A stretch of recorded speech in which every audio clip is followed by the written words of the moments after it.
We all know how important it is that our drinking water at home is safe, but how do you choose the right filtration method for your home? We brought in a certified water specialist to help us understand more about our options. And we're going to find out when we need to get our water tested, why, and suggestions on the best ways to filter our water.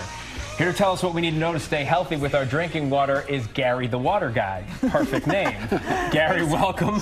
Love your name. Thank you for being here. It's appropriate. Let's begin with the basics. How do we know if our drinking water is safe at home? You have 3 ways to look at that. Yeah, so water should be tasteless, first of all. It should be colorless. Now, if there's any color in the water, like a weak tea color, that's obviously a red flag. And it should have no smell to it whatsoever. Now, if you're on a municipal water system like city water, there's going to be a bit of chlorine in the water, so it's going to taste a little bit like bleach, smell a little bit like bleach. That's normal. Oh, that's normal. That's normal. Okay, so there's tons of filter systems out there. Yeah. Let's start with the pitchers. Explain to us what our options are here. Yeah, so this is the most basic pitcher out there, a very common type you see all over the place. You pour the water in, it goes through a filter, and it removes chemicals from your water, primarily chlorine from the water. So it makes the water taste better, and it's a great start. Then we move to, so a system like this, you're looking at $30 to $40. Affordable. Yeah, and it sits on the counter. Then you can go with a system like this. Now, this does a little bit more. It also removes some sediment, some dirt from the water at the same time. It helps a little bit with some other chemicals, a little bit more advanced, but you're moving into the $40 to $50. Again, you still have to keep putting the water through it, but both of these ones, you have to change the filter once a month. That's, I think, really important, because I have one of these and I've been changing it once every 3 months. I don't know when we changed our filter. Yeah, and that's the thing. So if you have good intentions and then you forget to change the filter. That's exactly it. So that's what if happens. that's the case, we'll move on to a more advanced system. Yeah, so this is a more advanced system. This also removes the sediment and the chlorine from the water. This gets installed underneath the sink, and the cold water line that's going to your kitchen cold goes through this system and then goes up through. So it doesn't take up the space on top of the kitchen counter, but it sits underneath. Now, it does have a filter that has to be replaced after 6 months. But That's a little better. Yeah, it is a little bit better, but it does need to be plumbed in.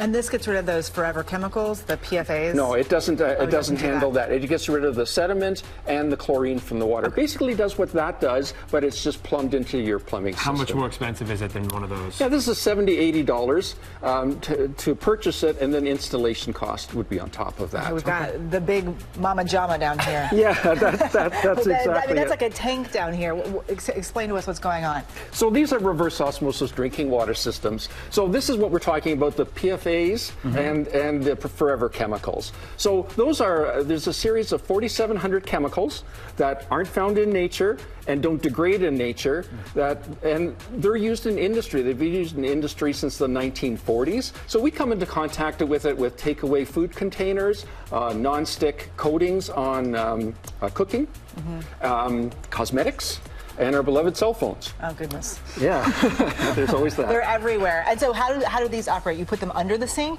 Yeah, so these go under the sink, and similar to the one we just talked about, but the beauty of these is these take water and they force it under pressure through a membrane. The good water goes through and gets stored in the tank. The bad water is used to flush that membrane to keep it clean. Once the tank fills, it shuts off. Again, you've got a separate faucet at the kitchen sink where you dispense the water for either drinking or for your coffee. So this is a great entry-level system, this one here. It's about $250. The filters need to be replaced every 6 months. They are proprietary filters.